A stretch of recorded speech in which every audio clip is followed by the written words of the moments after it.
Hello, my soul brothers and sisters. My name is Vas Solo. I'm a recovered drug addict and alcoholic, a practicing yogi, and a meditation coach.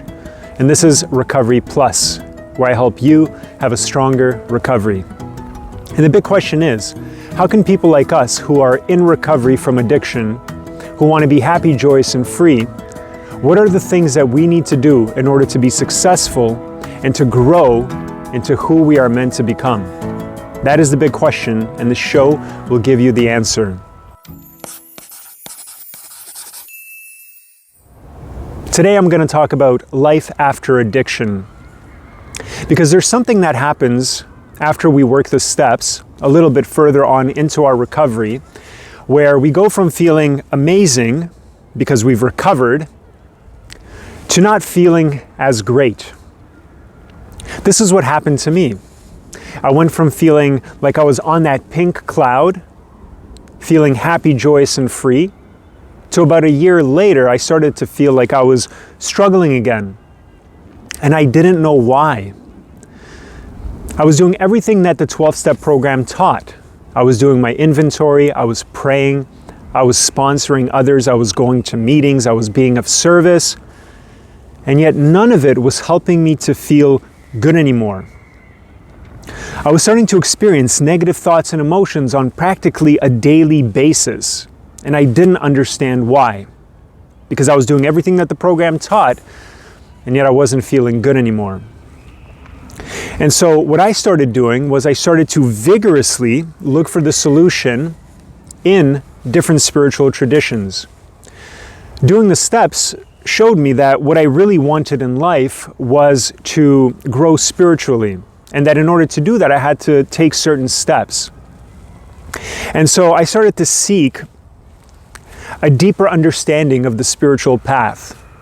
I was doing that by reading various books. Specifically, I was focused a lot on yoga because when I was reading those books, those were the books that really inspired me. Those were the books where I saw there was some sort of deep, profound truth, even though a lot of it was way over my head and I didn't understand many of the concepts. Reading books on yoga is what actually motivated me or inspired me to try meditation. And I was doing meditation all throughout my recovery, and it really helped because I noticed that when I meditated, my mind was more at ease. There was less negative feelings inside of me. Recovery felt a little bit smoother and easier. But if I got lazy and I stopped for a few days, all of those dark thoughts would start to return. And so that's why I kept up with it all the way through working the steps. So I got inspired to do that from reading books about yoga. The other things that I was doing is I was going to different churches. I was going to temples. For a while, my mom and I were going to the Hare Krishna temple in Toronto, where I took up chanting the Maha Mantra. And all of these things were sort of inspiring me, but they weren't giving me the solution. I was still constantly struggling to overcome, to transcend that current state. And I was praying and I was asking God to help me, to help me find my way. And eventually, God answered my prayers.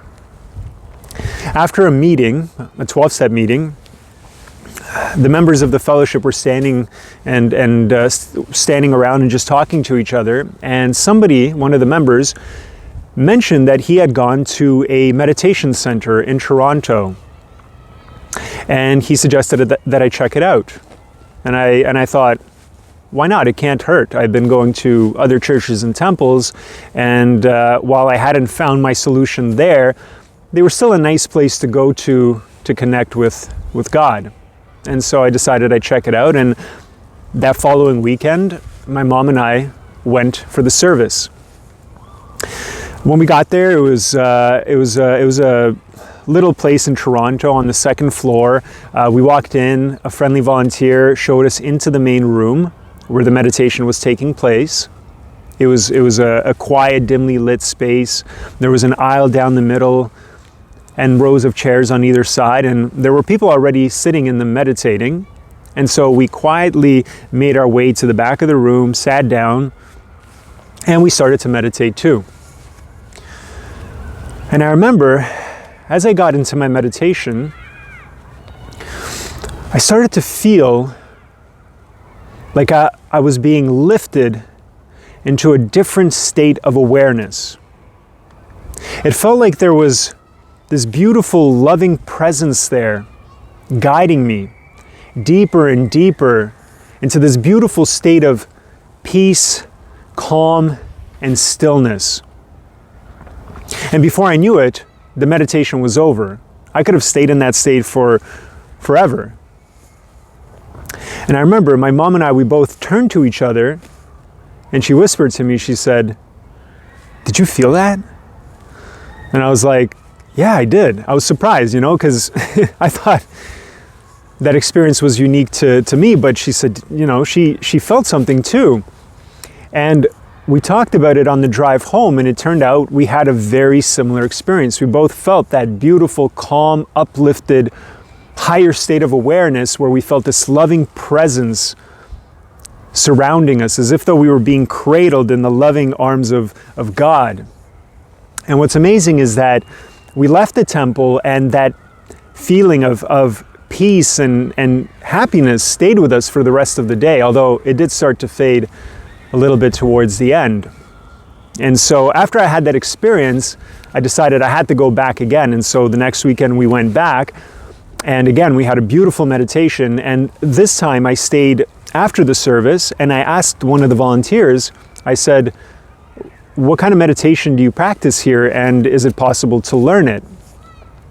And the person suggested that I go online to their website and I sign up for the lessons. And that's how I could learn this style of meditation. So as soon as I got home, that's exactly what I did. I ordered the lessons, and the first one I think came a couple of weeks after that. And I started to learn this new way of meditating. The reason I was really inspired to learn this way because I knew it came from a legitimate yogic tradition. And that's where I had been learning about meditation to begin with, except the things that I was learning about it in books, a lot of it I didn't fully understand. Like the books would explain certain concepts that I had no idea how to put into use or how to adopt into my own practice. It talked about, preparing for meditation. I had no idea what that meant. I would just sit there, close my eyes, and watch my breath. It talked about concentration being an important aspect of meditation. It talked about meditation being able to help us reach higher states of consciousness.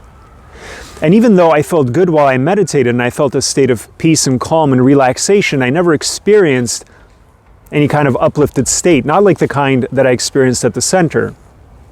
And so that's why I ordered those lessons. And the first lesson taught a couple of preliminary things, and I had to learn how to sit completely different. I had to learn where to keep my eyes while I meditated, which was new to me. I had to learn a couple of breathing exercises that preceded my practice, but they didn't teach the main technique yet. That was going to come a little bit later. And so lesson after lesson, I kept learning about yogic philosophy, and I kept learning a couple of more techniques and adding them to my practice. And then finally, the main lesson that taught the mantra that they used came, which basically involved repeating 2 syllables while I meditated, along with the inhale and the exhale mentally. So as soon as I read the lesson and I sort of felt like I understood what to do, I sat down in my room, I closed my eyes, I started to watch the breath, and I started to repeat those 2 words.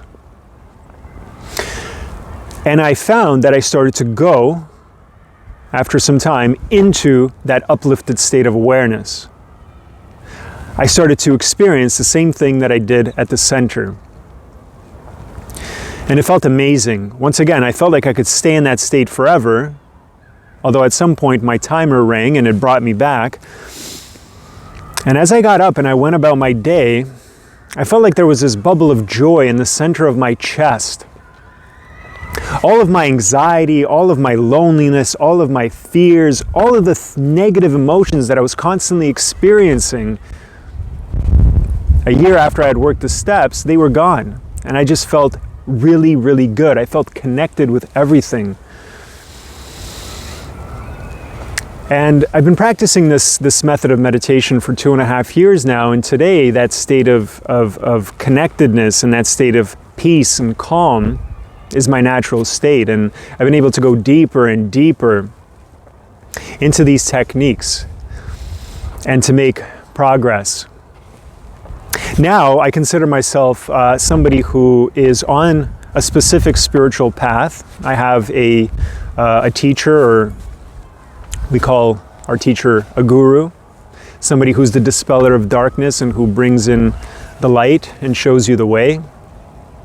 He's no longer alive, but I feel his presence and his guidance whenever I tune myself in with that consciousness.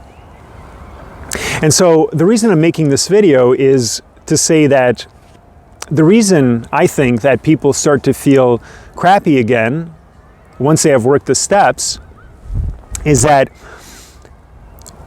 they get stuck. I got stuck, right? The steps were no longer enough for me to continue growing spiritually, or at least growing at a fast enough rate where I felt that sense of satisfaction and freedom. Because what happens when we work the steps is we go from this frozen state of awareness. I think of it as like a seed of a tree, frozen and inert, unable to grow. And when we get into the fellowship, we are placed inside a fertile soil, and the steps is like the water and sunlight that is giving us the resources in order for us to sprout and to start growing and to free ourselves from that frozen state.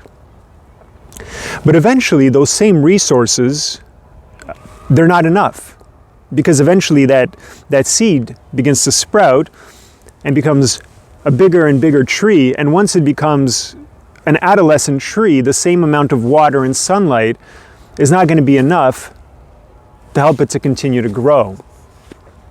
And the central part of why we feel so amazing when we work the steps is because our awareness becomes expanded and we find that new sense of freedom.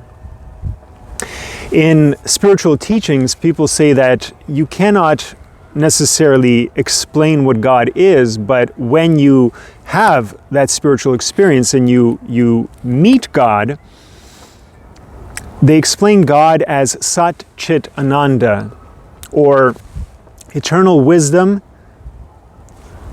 pure awareness, and never-ending bliss. And I remember that once I had finished working the steps, and even during the process, what I found is that nothing external around me was changing, and yet I was starting to experience happiness. That's that bliss part that we're talking about, because my awareness was expanding and I was experiencing more of what I already had inside, and that was being blocked by all the garbage that was inside of me. And I was starting to get fresh new insights into who I was, or new truths were being revealed to me. So that's the eternal truth component of God. And then eternal consciousness or awareness, that is the essence of what was allowing everything to happen. As the awareness expanded, all of that was becoming evident and was being revealed. But again, if we're talking about God being infinite and eternal and ever-present, if we expand to a certain degree, but we don't go towards that infinity or continue to going towards that infinity, we're going to start to feel stuck again, no matter how much we've grown, until we finally achieve final liberation. And so we need different, more sophisticated tools in order to continue that process, in order to really achieve our fundamental desire, which is to be free and to know God. And so I want to close this video by saying that today I no longer see myself as an addict. I'm a recovered addict. And I would summarize my current situation as this. I'm no longer running away from addiction. I'm running towards God. I hope you found this video helpful. Joy to you.